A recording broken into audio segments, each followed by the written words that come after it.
Kaya itong panahon na ito, dry run tayo ng mga regulation, nagbigay tayo ng 1 buwan, halos 1 buwan mahigit na nga, para masanay tayo. Pero ngayong pagkakataon na bukas na ang operation ng ating paaralan, yun po hinihingi na po namin ang inyong kooperasyon na tayo ay sumunod sa panuntunan po ng ating barangay. At ngayong linggo na ito, so 1 week, walang nag-clamping, pero nag-i-implement tayo through BTM o BPSO. Pero ngayon, after 1 week, kahapon, nag-start po ang day 1 ng clamping operation. Sa ngayon, nakita po ng mga kabarangay po natin, ang barangay Santa Ana po talaga ay tapat sa ating tungkulin at ginagawa po na may babahagi ng mga panuntunan para sa ating lugar na tayo ay madisiplina sa mga ganitong pagkakataon. Sinabi rin ng XO, ito po ay makatutulong, hindi po para sa barangay. Ito po ay ginagawa natin para sa pangkalahatang kapakinabangan ng bawat taga-barangay po natin dito sa Barangay Santa Ana na ang kalsada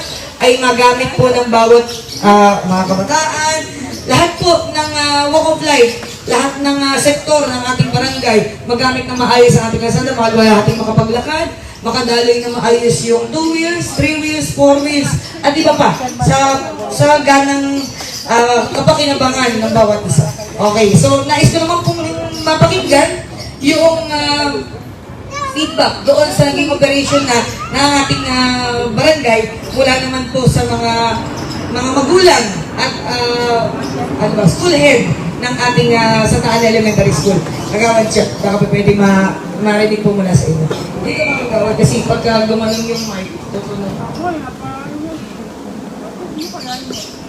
Yeah, so within the last time, nag-meeting po tayo kasama ang ating kapitan, syempre ang ating BTMO. So, nag-plot po kami ng way para po doon sa one way po natin sa BA Cruz. So, ang nagiging problema lang po natin dahil po ang ating main gate na pasukan ay yung gate A. So, yun po yung nandun sa bandang unahan. So, pag-uwian naman po, dito po tayo sa gate B. Kaso ang nagiging problema po natin ay crowded po tayo pag po dito. Kasi dito po lahat nag-aantay. So, dito po lahat pumagpwesto. So, ano nangyayari? Yung iba po ay halos hindi na makadaan. So, in the way na kami po ay sumangguni sa ating barangay na magkaroon po ng operation clearing po dito po sa ating Maningning Creek na kung saan po sa oras ng pagsundo lamang naman po na makapag-park po yung mga ating sundo or mga service na ating mga anak. So, ito po ay kailangan din po namin isang guni sa inyo, especially po dito sa ating mga taga-J. De Leon dahil po ay kami po ay hihingi ng pahintulot mula sa inyo. Yun. So, isa din po sa kaya po tayo dumaong para dito po sa ating pagpupulong ay upang makita at marinig po mula sa inyong mga hinaing ang mga dapat nating gawin. Punasan mo nga. Yun pong sa operation po namin ng one way, okay naman po kaso nga lang po, medyo may mga motorista po tayong nagiging problema na hindi po sumusunod sa ating traffic. So, kami po bilang mga magulang at bilang pong pamahalaan din ng ating eskwelahan ay nakikisuyo po na sana po, syempre, bawat isa ay kailangang ingatan, bawat isa ay kailangang maging ligtas. Kaya po nawa sana ay sumunod po tayo sa ating panuntunan ng ating barangay. Sige po, maraming salamat po, Kagawad siya, sa inyong bahagi rin po na pag-uulat at kayo po yung number 1 na nakaalam noong ginagawa po na protocol ng ating barangay. Siyempre, yung mga anak po ninyo, yung mga pumapasok sa eskwelahan, at siyempre yung kaginawahan o yung kagaanan ng paghahatid o pagpasok at paglabas ng mga mag-aaral ay mas nakuunawaan po ninyo. At para naman po sundan yung naging operation po natin, nais ko po na hingan din ng mensahe yung nag-operate na mula kahapon ng ating ARCOT sa pangunguna po ni Hepe Ryan Salamagos. Hepe Ryan, yung ano po, kung ano po yung masasabi ninyo doon sa naging operation, naging start ng operation natin ng road clearing, implementation ng ordinance na nilatag po natin para sa operation ng school, ano po yung masasabi ninyo at ano pa yung pwede nating maibahagi mula po sa ating komunidad na tulong para maayos po natin magampanan yung ating tungkulin. Ito yung stage. Okay, isang magandang hapon po sa lahat. So, sa operation po na magmula kahapon at saka hanggang ngayon, marami pong nagsasabi na tama po yan. Paluwagin po natin ang kalsada. Once na magkaroon po ng problema, pare-parehas po tayo makikinabang. Marami naman nagsasabi na, bakit nyo ginagawa yung pagkaklam? So, hindi naiintindihan. Noon pa man din po, meron tayong ordinansa bago bumili ng sasakyan, meron po dapat tayong i-provide na parking.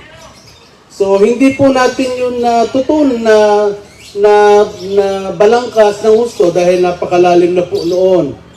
Pero sa atin po, ngayon po sa panahon ng Duterte, noong nakaraan, nagbaba po ng National Ordinance tungkol sa tanggal sa gabal.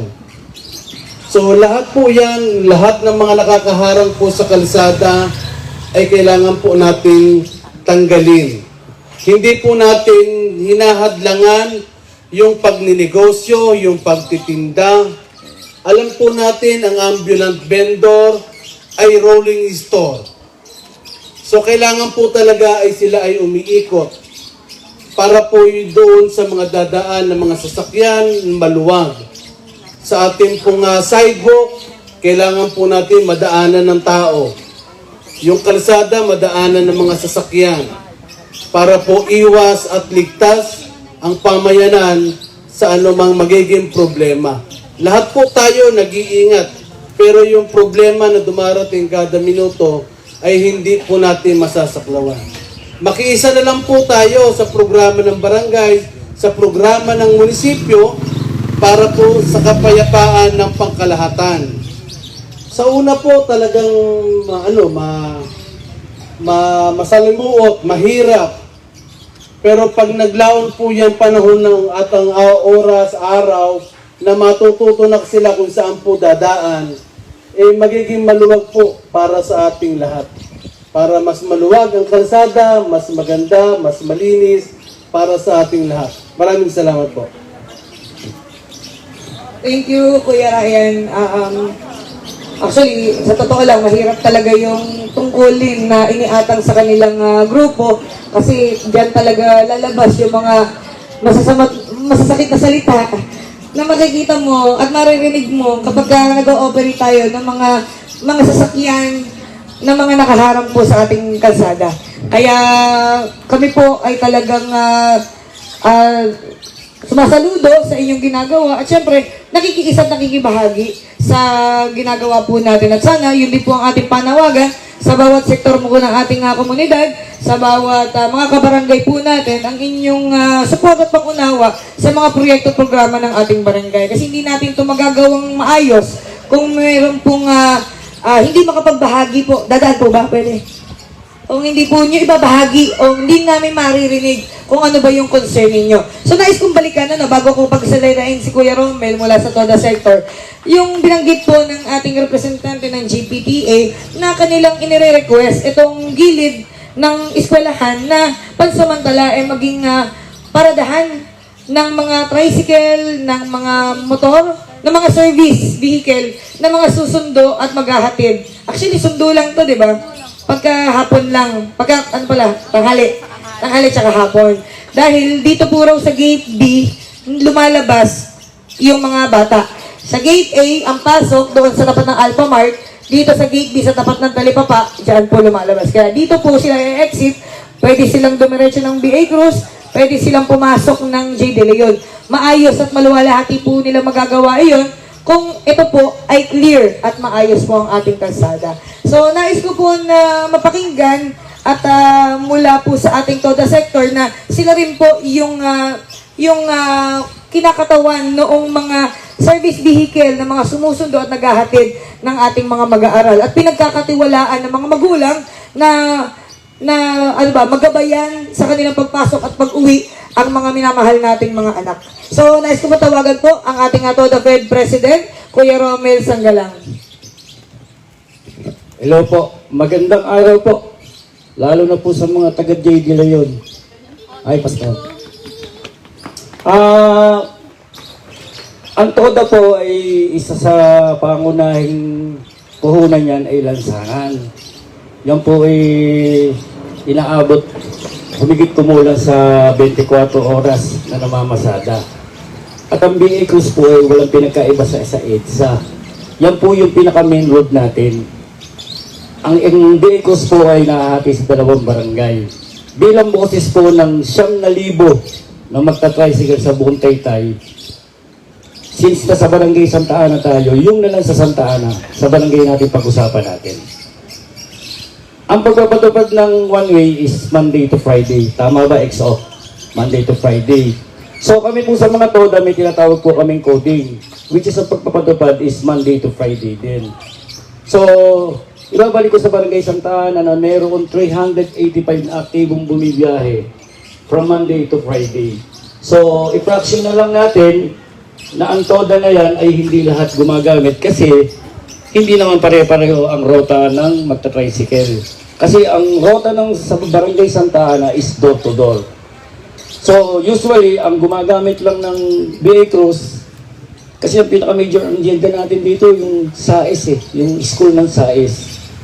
So, sa Bulaklakin, meron tayong 3 TODA. HEMS TODA, RCC TODA, at saka Chris TODA. So, magiging daan nila way to PT Mini. So, pag sila mag-exit, dito na. Sa looban, Buenmar TODA, SND1 TODA, Fair TODA, at Benamin TODA. So, magiging entrance sila itong way na to. So, ano ang pinaka-the best way niyan? Kaya ako nakiusap kay Kapling. Kasi kung ang isang tricycle, ibababa ang pasahero dyan, kawawa naman yung bata. Kaya nga kinuha ng school service yung bata para kampante si parents na maidadap sa mismong main gate ng school yung kanilang anak. So kung diyang ibababa, nakiusap ako yung Lanete. So wala naman tayo sa Lanete. Nasa GD Leon tayo ngayon. Ang totoo niyan, isa po sa literal na ikinasama ng loob ng mga magta-tricycle. Ang magta-tricycle po, sumusunod sa ordinansa. Given na po yan, wala kami magagawa. Kasi nga po, kukulang namin nilansangan. So, ang isa sa mga sente na magta-tricycle, bigyan naman sila ng isang lugar kung saan pwedeng mag-park during fetch. During sila ay susundo ng kanilang school service. Ito lang po lugar na to ang nakita na aming pinakamabisang parkingan. Kasi po, kapag po ang mga motor single nag-park doon sa harapan ng school ng Barangay Santa Ana, nagtokos pa po ng traffic. Lalo po pagkagaling doon. Dahil ang sinabi ko kay XO, kung meron pasaway, kunin ang body number. Para sa inyo pong kaalaman, ako po ang overall TODA President ng buong Taytay. 122 na TODA ang nakabalikat sa akin ngayon, nakapasa sa aking balikat. So pag may pasaway, i-report sa akin. Susunod at susunod yan. Gagamitan natin ng pangil. So ang mahiling ko lang, dahil narito tayo sa kali ng J. De Leon, ilan ba yung attendance ng taga J. De Leon? Bigyan nyo naman kami ng islat dito sa area na to. Sabi nga ni kapatid, puro sa kanya yata sasakyan lahat yan Kaya ba lahat yan? XO! Ayan, alam na. Dito naman po sa lugar na to, ako naman po ay tubong Taytay, taga-Isagaling Putol ako. Alam ko naman po itong kahabaan ng J. De Leon, wala akong nakikita na pasaway na motor na may-ari ng sasakyan na kabalagbag dyan. Kilala ko po ang pagkakaisa ng taga J. De Leon nung panahon na nagpapaikot pa po ng santo dyan kasi nga napaka-delikado po niya. Nandiyan po nagpapalagay pa ng mga bariles dahil po sa kasi fire hydrant yung masyado yung lugar. So, hinihiling ko rin dito sa kahabaan ng J. De Leon, pagka merong magpapasin ko dito sa area ninyo, wag sana lang may si kapatid Boreo, yung mga kasama nating magta-tricycle sa kanto, bigyan na lang natin ng instruction. na kung pwede during dismissal, wag nating gaanong anuhin. Kasi hindi lang naman taga-barangay Santa Ana nakikinabang. Ikaw nga, San Isidro, Toda mo eh. Ikaw na lang ang bahala doon sa kanto. Doon sa panulukan ng PTMA ni J. De Leon. Kasi ni-request ko na maging one way to para na rin sa kaginawahan ng ating Toda sector. Hindi lang sa Toda sector kasi gaya ng sinabi ko kay Kapling, ako po ay nasa lansangan. Every time na may masasalubong akong motorista, pag kayang sumimangot, para na kami nag-usap. Yung pong implikasyon sa ating barangay Santa Ana, ang ibig ko pong sabihin. Siyempre po, tumutulong tayo, sumusuporta tayo kung ano magandang mga ordinansang ipinatutupad ng ating sangguniang barangay, ganun din ang sangguniang bayan. So sana po muli, hinihiling ko sa mga taga-J. De Leon, bigyan nyo na kami ng konting konsiderasyon during school, ano lang naman, Monday to Friday lang. Para po sa, kasi po medyo po, tumataas na po ang presyo ng petrolyo eh. Masyado na po umaantak. Yun lamang po. Magandang araw po.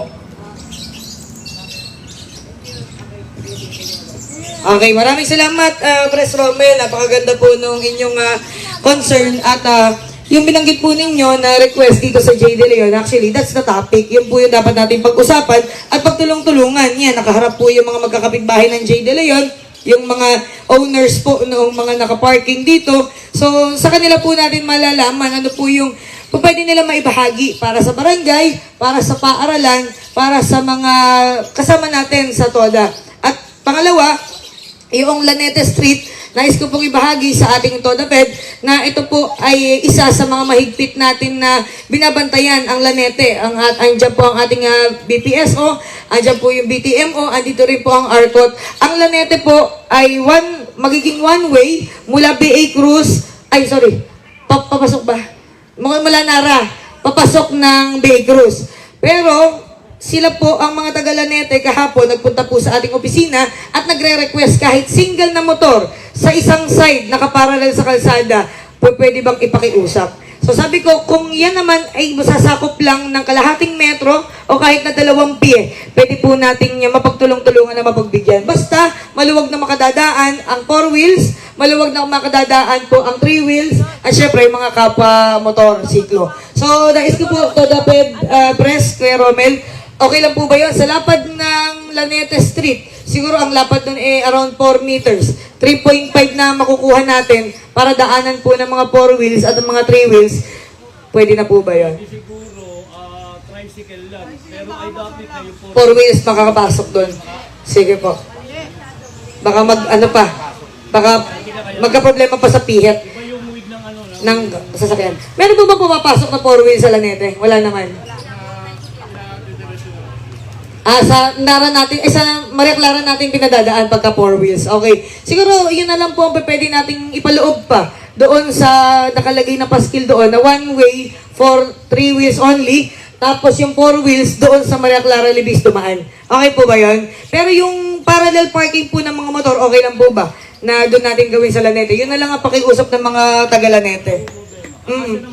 Opo. So, para po sa enlightenment ng lahat, ang Lanete po, ang side po, pagka galing Nara, palabas ng BA Cruz ang Lanete, nasa kaliwa po pwedeng pumarking yung mga motor given parallel sa kalsada at hindi mahaharangan yung mga driveway at mga pinto at mga gate ng mga magkakapitbahay sa Lanete. May mga taga Lanete ba rito?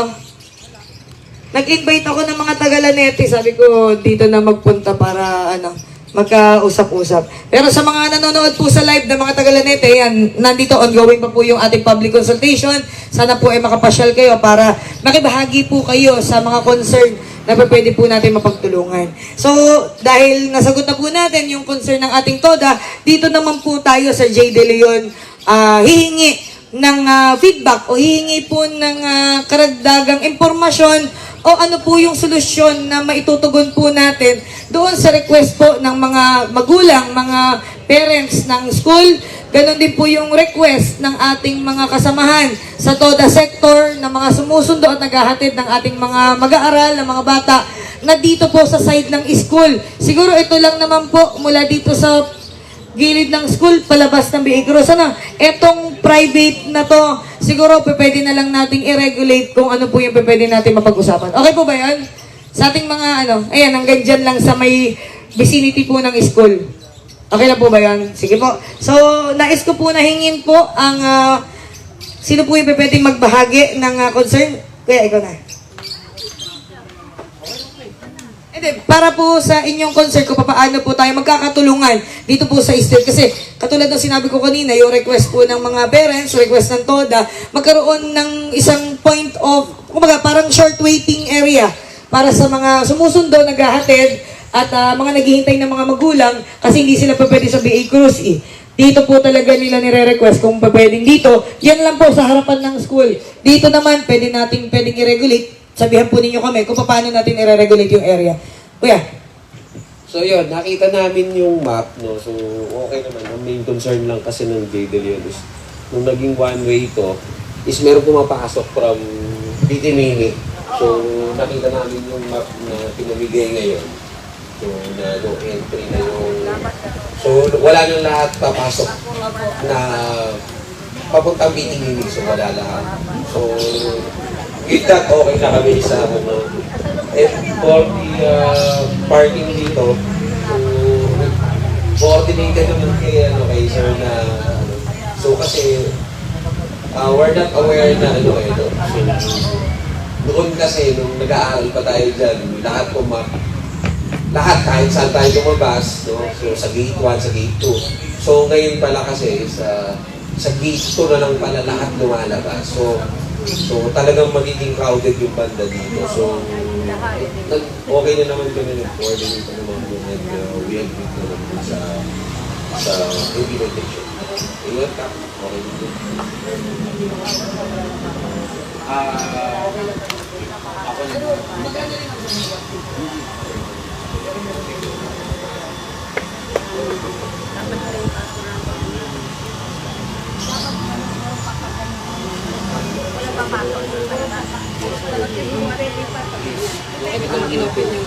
Doon namin yung route. So, kasi hindi namin alam na doon muna pala nagkikising na tayo.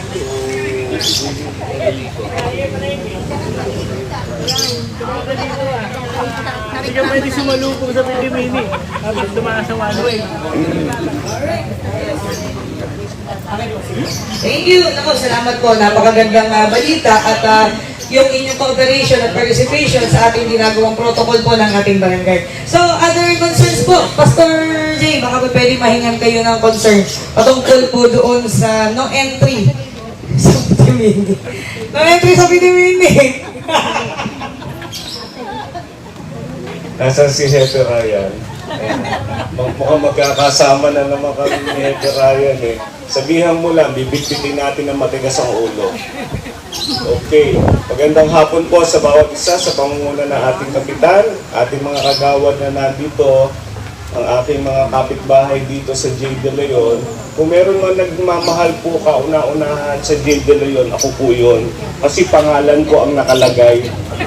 So, ako po ay isang municipal chaplain, at the same time barangay chaplain, panahon pa po ng ating Kapitan Joey. Problema na po namin yan. Si Kapitan Joey, si Kapitan Michael, ako nga po, nasabi ko sa inyo, kinongratulate ko na si Cap Michael nung pinalitan niya si nag-take over siya kay. Alam niyo po, the emergency, ito yung totoong istoryang karanasan ko. Ako po, hindi po ako lumalabag sa batas. Kasi nakapangalan sa akin, ako po isang pastor. Ayoko makita ng TODA Federation President na sa si Chairman. Naku, si Pastor sa one-way po mo dumadaan. Hindi na ho akong paniniwalaan ng mga driver sa Taytay. So kaya kailangan, tayo po ay talagang isang malaking hamon sa ating lahat. Lalo-lalo na kay Kapitan Leng. Dahil po, ako po mismo, tinawag lang ako ng kapitbahay ko kasi merong nag-suicide na kabataan sa Pitimini. Ito po ang storya ha. Nagpaalam po ako sa barangay Tanod na nag-responde. Kasi po, kalalabas ko lang ng garahe, umaandar po yung kotse ko kasi papunta na po akong job site. Magpapasweldo ako araw na Sabado. tinawag ko ako sandali kasi kailangan akong kausapin ng magulang na nasa Dubai. Emergency, tapos dumating nga po ang SOCO para imbestigahan dahil may nag-suicide. So, pagbalik ko po doon sa kotse ko, wala pa akong 5 minutes, nakakalam na yung kotse ko. Nakasampa po yun doon sa rampa. Pero napakamot na lang ako, umiiyak na yung barangay tanod sa akin kasi nahihiya sa akin. Kasi na-orderan po daw siya. Na-iklam yung kotse ko. Kaya punta ako sa barangay, inistorya ko. Kaya kahit Sabado po yun, nagsermon ho ako ng araw na Sabado. Kahit Linggo pa ho ako magsesermon. Kaya nasermon ako si Kapitan during that time. Pero binati ko siya kasi ini-implement niya ang batas. Medyo may konting sabit lang. So bakit ko po kinukwento to? Ito po ay totoong personal kong karanasan, baka makatulong sa ating lahat. Isang malaking hamon sa pamumuno po ng ating kapitan, buti na lang ho, kahiyan nga maging kapitan, mukhang healthy naman, mahirap po at least, baka sakali, gumaan ang kanyang problema. Kasi ganito po, ang ugali po ng mga Pilipino, based sa aming pag-aaral, nagwo-wars. Biblical naman po yan eh. Sinabi ng Panginoon sa Bible, kasi hamon sa ating lahat to. Ang panahon natin ay hindi padali ng padali, pahirap ng pahirap. Mas maraming tao mamimili ng maging matigas ang ulo kesa sila'y bumalik o sumunod sa tama. At totoo po yan. Kaya matagal ko na pong inaantay. O tiyo, sir, di ba nasa meeting po kami, kasama ako sa meeting noon tungkol dito sa one-way na yan para implement. That was last year pa po yun. Meron po nagpatawa doon. Yung ating isang TODA president po yata yun, isang Muslim. Pastor, kaya po ako pumapasok kasi walang bantay. O imagining nyo yun, ha? Yes. But nag-aarimuhan kasi sabi nga ni chairman, mahal ang gas. Kaya ako po, nagpatawa rin ako sa kanya. Kasi pagka lahat po tayo, ganun ang gagawing mindset natin, hindi po titino ang ating komunidad. Dapat po, number one, kung walang bantay, tanggalin na lang natin yung karatula. Kasi walang sumusunod. Kaya ang hamon po sa ating CAP ngayon, meron na tayong enough information drive, may tarpaulin, meron pa tayong may posting, meron tayong mga volunteers na bibigyan ng authority ng ating barangay with the help siguro ng ating municipal to implement doon sa mga ordinansa na meron po tayo. Bakit po? Kasi nga po, mahal ang gasolina. Nakita, ay wala mga bata ni Kap. Pwede na. O hindi nila alam, nakatago lang pala doon sa tindahan yung bantay. O doon naman, kaya kanina kino-congratulate yung team kanina. Pagka may nagwawangwang sa PTV ni JD, lumalabas na ako talaga. Ang tagal nila nagwangwang, nag-megaphone, para sabihan yung mga may-ari ng tricycle, nadali. Ang lumabas po yung may-ari, nakakulam na yung tricycle sa PT Mini. Kilala ko po ang may-ari.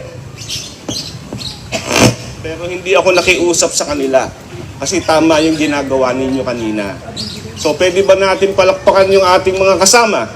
Kaya sabi ko nga po sa inyo, as long as tama ang inyong gagawin, kasama nyo po kami, natutulong sa inyo. Nandun lang po ang bahay ko, alam ni Chairman Ryan, ang bahay ko po doon. Tapos, binuo po namin ang samahan, Neighborhood Association ng PT Mini J. De Leon. Actually, manunumpa na sila kay Kap, kahit ayaw nila. Bakit po? Kasi pag wala ho tayong samahan, hindi ho tayo ma-organisa. maiiwan tayo ng biyaya. Baka mamaya mamigay ng tricycle si Cap. Eh sino ba bibigyan natin ng tricycle sa PT Mini JD para sa security force natin? Dapat may tao tayo, organisado tayo. Isang text ng ni Cap, Pastor, ayan, ito po ang chairman natin, si Ate Icha. Ayan, ito po ang, mamaya ho, kung ako 1 oras, siya 2 oras magsasalita. Na ano po yan, na doktrinahan ko na po yan. So ngayon, ito po ang isang problema. Sa PT Mini, nakikita ko, marami palang apartment. Eh may garahe naman. Yung mga nakatira, gustong gusto, sa tapat na may garahe nagpa-park. Ako po mismo naghahanap ng may-ari. Imagine niyo yun, ha? Oy, eto, sir, kamag-anak mo ba yun? Sangga lang eh. Pero walang problema yung may-ari, mabait. Nag-uusap po kami lagi. Oo, totoo po yun. Oo. Hindi, ngayon, pag tinanong ko, kanino pong motor ito?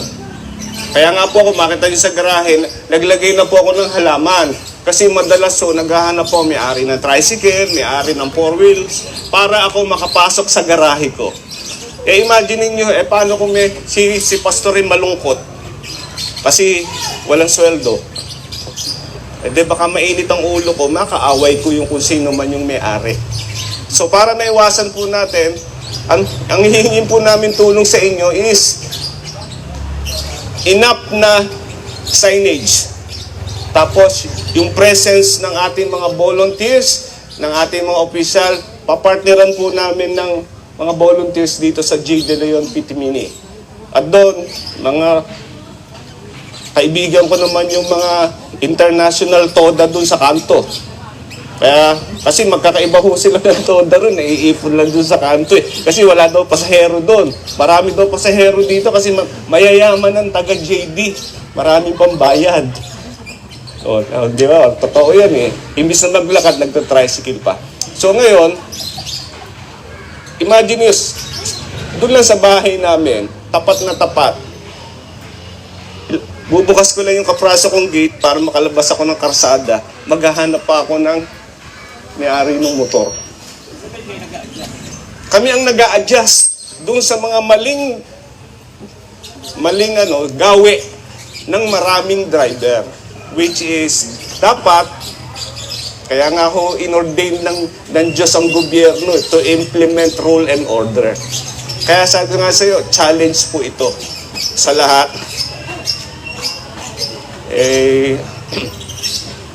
Ayoko naman maglabas ng armas.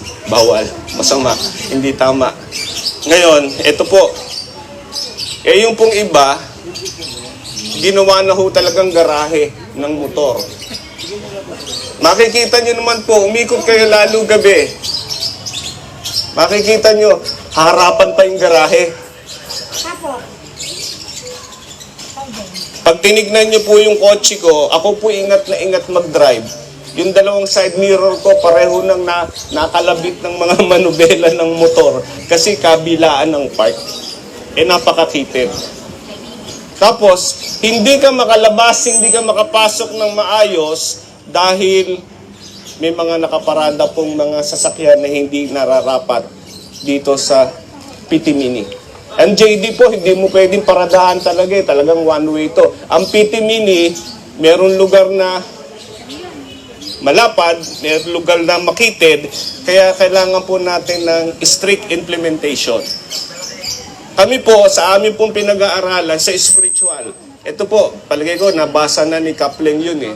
Para daw maging habit ng isang mananampalataya para siya magtuloy-tuloy ang kanyang improvement, development, kailangan on the average minimum of 21 days. Discipline.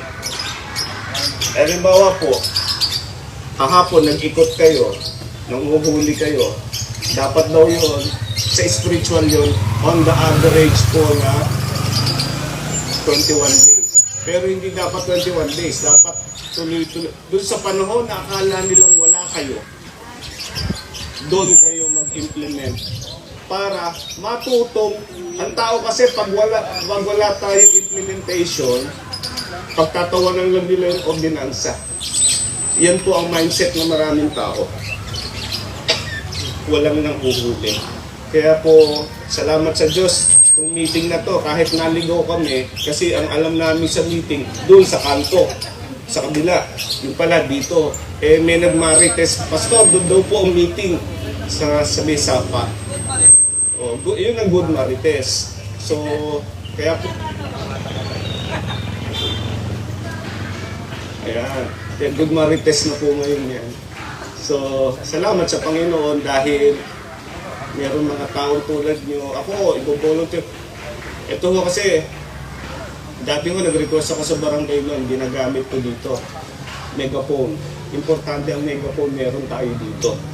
Na pagka ho gabi, may mga nakatambay na doon sa kanto, kami-kami na lang po ang nagpapakape. Nagpapapandisal, pati yung bakery, hininga namin ng tulong, baka pwedeng libre kape o libre pandesal o tasty. Ngayon, kung hindi pa kayo pinapakain ni Kapling, tumatok po kayo sa amin. Hihingi tayo kay Kapling pabalik sa kanya. Pag wala talaga, may awa Diyos. Marami na humang nagdadala sa bahay. Kung pwede nating pagsalusan at hindi po tayo magugulo. Basta tandaan nyo, at ginagawa natin isang mabuting bagay, tandaan nyo, yun po palagi ang Diyos doon. Kahapon ho, si Pastor po ang speaker sa munisipyo, totoo po yun. Last week nag-pray araw ng Biyernes. Pagkatapos niya mag-pray, munisipyo, paikot-ikot, doon sa bench. Kaya may lumapit sa kanya, kaabot na ng isang supot. Pero hindi alaman nun. Pero blessing po yun. Kasi mayroong tinatanim maganda. At naniniwala at ito po ang pledge ng Diyos sa bawat isa. Huwag po tayo sasawa mawa mabuti ang wakas. Lahat na nagpapatuloy ay siyang nagtatagumpay. Kaya bawal po ang mapagod, bawal ang magtampo, tuloy-tuloy lang po dapat ang ating mabuting adhikain para mapatino po natin ang ating komunidad. Maraming salamat po. Press, halika. Mga 2 oras to. Halika. Ako po yung nasa advisor lang po kami ng ating homeowners association dito. Meron po tayong mga binuo na kabaihan, may binuo po tayong security force na i-request din namin kay CAP na mag-undergo ng training para do sa proper protocol ng approach ko. Si Pres Icha. Magandang hapon po sa inyo lahat. Katulad nga ng mga sinabi ni Cap tsaka ni Pastor na kaya po tayo bubuo ng komunidad, ng asosasyon katulad ng sa aming lugar ng PTM JDLN para makatulong sa parang kaaayos ng ating lugar. Katulad nga yan yung plano ngayon na sa sasakyan ng mga nakaharang sa daan. Ayan, isa pa. Pwede kaming tumulong. Willing kaming nakiisa tumulong sa inyong mga layunin para sa kagaganda ng ating lugar. Yun lamang po.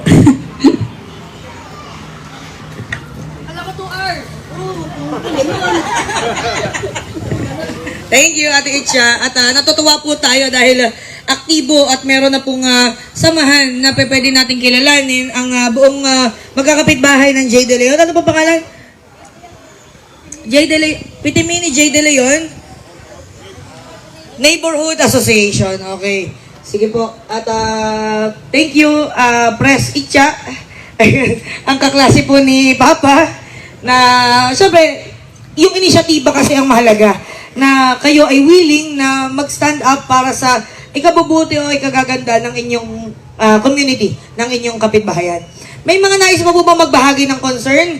Actually, nakita ko parang na-resolve na natin yung issue eh. Yung problem tungkol dito, Actually, na-answer na natin. Thank you po sa Radyo Family sa inyong pangunawa at suporta sa proyekto at programa ng ating barangay. Ganun din po sa ating Toda Fed Press. Thank you, Kuya Romel. At ito ay may babahagi na po ninyo sa mga kapwa natin katoda na mga nagsaservice at kumukuha rin ng mga estudyante na iahatid po sa kanilang tahanan. Sa ating PTA, Ma'am Cha, okay na kayo? So, okay naman po tayo. Paki-inform na lang po si bagong principal po natin, si Ma'am Elisa Babela. Siya po yung humihingi ng tulong at suporta sa community para po sa kanyang adhikain na maging ligtas at maayos po yung operation ng school at yung pagpasok at pag-uwi ng ating mga mag-aaral. So, sa ating mga ARCOT, BPSO, okay na po tayo? BTMO, okay na po tayo? Sa mga magkakapit-bahay po, baka meron pa pong other concerns. Tita Venus? Ha? Nagmerienda ka na ba? Good afternoon po. Ang nakakainis lang po dito sa J. De Leon, yan mga motor. Magsisibili ng motor, wala namang garahe. Unahin yung bumili ng garahe bago ang motor. Pati kotse, magsisibil ng kotse, walang garahe. Dito itatambak lahat sa creek. Mali po yun. Kung isang tunay kang mabuting mamamayan, gawin mo ang magandang asal. Yan lang po. Thank you. Parang mainit pa sa araw ngayong tanghali. Maanghang-anghang pa dun sa... Mainit pa dun sa toge. Napaso na ako eh. Sige po, iyan po ipaalala mula po sa ating mga samahan ng senior citizen na mga magkakapit-bahayan po dito sa J. De Leon. Thank you, Tita Venus. At Erin, okay ka na. Tia Adeline, okay na po kayo? Sa inyo po, concern? Hindi nga. Ate, may sinasabi ka kanina eh. Si ate. Sa akin lang, sana yung pag-implement ng batas to, ordinance na ginagawa nyo, patuloy. Kasi tulad ng isang beses, naglagay dyan ng yung no parking, but still, parang 2 araw lang, wala na. Pati yung sign, pati yung pinaka-pinaskill nyo, nawala. Parang baga, susundin ng isang araw, kinabukasan hindi. So sana implement ng maayos. At saka patuloy-tuloy. Thank you. Thank you po ate sa inyong pagsuporta sa ginagawa pong panuntunan ng ating barangay. Tama po kayo, dahil yung information dissemination na ginawa po natin, ahead po yun. Talagang ang ina-anticipate natin yung pagbubukas sa eskwelahan. Kaya yung pagpapaskill po natin talaga na ibahagi po natin sa buong kabayanan. Pero ngayong nga pong start ng implementation, yung last week, first Monday ng school, doon po talaga in-observe namin yung implementation. So, nandiyan na kami. And then this week, kahapon, Lunes, second week na natin, doon na po kami nag-impose sa mga clamping. Kaya kung mapapansin po ninyo, gradual. So, ganun po ang ating barangay. Nakikinig at tinitingnan po kung ano yung mas makabubuti pa para sa atin. Hindi po one-sided. Tayo po ay nakikinig kung ano po yung maibabahagi po ninyo na other solutions na pwede po natin gawin. Ang sa gayon, ang kapakinabangan po, hindi po sa barangay, hindi sa akin, kundi para po sa mga lugar, sa mga eras po natin. Amen po ba? Okay, so suportahan po ninyo at yun po, hinihingi ko po ang inyong patuloy na pagtangkilik sa mga proyekto at programa ng ating barangay. Ito po yung isa lamang po sa mga pagsubok na kapag ito ay ating nalampasan, ay magiging maganda po yung mga serbisyo o yung araw-araw po na pagkilos natin sa ating barangay. Basta sa ating mga kawani, narinig po natin, tayo po ang inaasahan ng ating mga komunidad. May mga naririnig tayo ng mga hindi magaganda. May mga naririnig tayo ng mga pagbatikos sa ating panuntunan. Pero meron ding mga tao na natutuwa at nagdanais na makapagpatuloy yung mga magagandang gawain na ating ipinapatupad. Kaya sa ating mga kawani, sana po ay tuloy-tuloy nating bigyan ng paggalang at pagrespeto pa rin ang ating mga kabarangay. At syempre, yung pag-implement po natin, siguraduhin po natin na magiging makatao at sa makabagong pamamaraan ay maisulong po natin na maayos at mauunawaan po ng ating mga kasama. Sa mga na-concern po natin, na may mga katanungan, sikapin po natin na maipaliwanag ng maayos at may paggalang pa rin. Okay po ba yun? Kasi dyan po talaga masusubukan yung pamunuan po ng ating barangay. Kaya sa inyo pong lahat, may other concern pa po. Ayan, Pastor Adali. Kasi po, ang ganda nitong ginagawa natin. Pero sabi nga kasi, practice makes perfect. Kaya maganda yung sinasabi ni ate. So kami po, sila na nabuong officers o samahan, willing talaga silang tumulong. Kasi ang number one ko po, ang parang gusto ko maging malinaw sa isipan ko, siguro sa mga tao din, ay yung una, yung implementation ng one way, yun po ba ay during school hours lang? School hours lang po yun. So after school hours, pwede ng two-way ang kikinig, ganyan. Kasi sila po tutulong sa implementation para maging maayos ang kikinig. Kasi halimbawa po, kung sila naman ay may authority na i-remind yung kapitbahayan na baka po pwede yung motor po ninyo ay sa isang side lang. Kasi madalas po talaga nagagalit ang commuter sa mga taga-Pitini kasi ang natitira pong daan kapraso na lang dahil tapatan ng motor. So sila ay willing tumulong po sa inyo na mag-implement nung ang ganda ng sinabi ni Kap na we are slowly o dahan-dahan tayong nagpapasimula para maging kasanayan ng mga tao yung malinis na pamayanan. Ano po? Kasi to be honest, kanina po meron akong, kung mapapansin nyo Kap, merong isang concerned citizen na araw-araw nagpo-post talaga siya na parang kung mababasa mo yung post na ang dating ay parang tinitira, siya lang yung tinitira ng bagay. Pero nung nag-send siya ng message sa akin, ang ganda ng thought niya. Sabi ko sa kanya, siguro kung personal mo yan na masasabi, naiintindihan ka kasi lumalabas ang concern niya ay hindi lang naman po sa yung sasakyan po pastora kundi yung maraming mga sasakyan na nakaparada. So dito makikita natin na yung tamang pakikipag-ugnayan kagaya nito ay nagtutulot ng pagkakaintindihan. Ano po? And nakikiisa po kami doon, sila na mga officers, tutulong po sila. Actually, kahit po magalit sa kanila yung mga ibang kapitbahay, they will take the risk. Kasi nga po, nagpapasimula tayo ng isang magandang gawain dito sa ating barangay. So, salamat po doon at nawa po yung pinag-uusapan natin ngayon. Ang pinakamaganda po talaga dyan ay yung kahit po sa TODA, ang pinakamaganda po dyan ay yung makita ng community na hindi lang tayo nagsasalita, kundi meron po tayong ginagawa at ang pinakamatinding bunga po noon na maibibigay sa akin ay yung respeto ng komunidad sa ating kapitan at sa inyo po na mga nanunungkulan dito sa barangay. Ano po? Kaya salamat po Kap and salamat po sa inyong lahat. Nawa po ito ay maging simula ng isang magandang J. De Leon Pitinin. Thank you. Salamat po. Salamat po, Pastora. Ayan, so, any other concern mga kasama? Nakapagpanihan na ba lahat? Nabilaukan ba lahat? Naitulak naman? Okay, sige po.